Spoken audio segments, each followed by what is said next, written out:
On this podcast, we talk about the books, both old and new, that are worth putting on your to-be-read list. Tuesday's episodes are spoiler-free, so have no fear. And if you've already read this one, want to hear the ending, or have questions you want to discuss, let's talk Thursdays, where there will obviously be spoilers. Hi everyone, it's Angela and it's Tuesday, so we are going to be talking about a new book, and it is called To Love a Spy by Laura Beers, which is the third book in her Beckett Files series. And the back cover synopsis is, freed from the clutches of her cruel, traitorous mother and imposter husband, Lady Camden wants to rebuild her fractured life. But the years of terror and pain she endured at their hands continues to grip her heart in an iron vice. Refusing to stray from the refuge of her country estate, Kate tentatively agrees to an unusual alliance with the new Lord Camden, being mindful to keep her trust and her heart firmly safeguarded.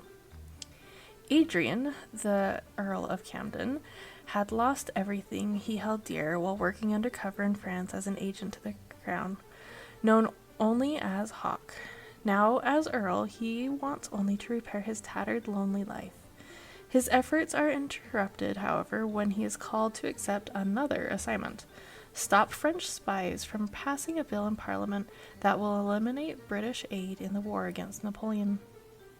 While Kate's past pulls her into a web of treachery and deceit, a life she is wholly unprepared for, Adrian must use any means necessary to stop the French spies from succeeding in their evil designs and keep her safe. When the truth is finally revealed, will Lady Camden be strong enough to seize her own future and happiness, or will her heart be too shattered to ever love a spy? So this is a Regency spy romance, and I would put the spice level at a moderate, because there was a makeout behind a tree at one point. There was language twice, I believe, so pretty mild. But the violence was definitely at moderate. There's a point where they choked one of the characters or stabbed the bad guy's hand. So as far as potential triggers, there was definitely violence, attempted murder, kidnapping, and an unwanted sexual advance.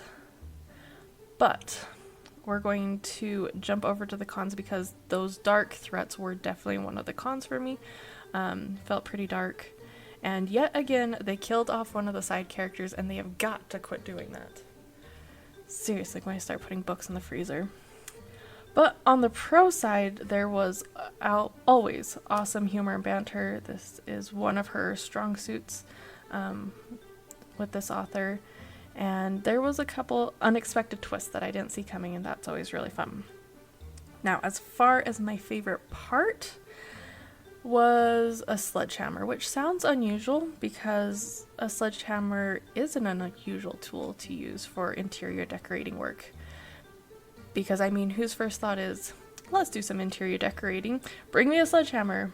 But it did have other benefits, and it was absolutely hilarious. And I hope you'll come back and share what you think of that scene after you've read this one.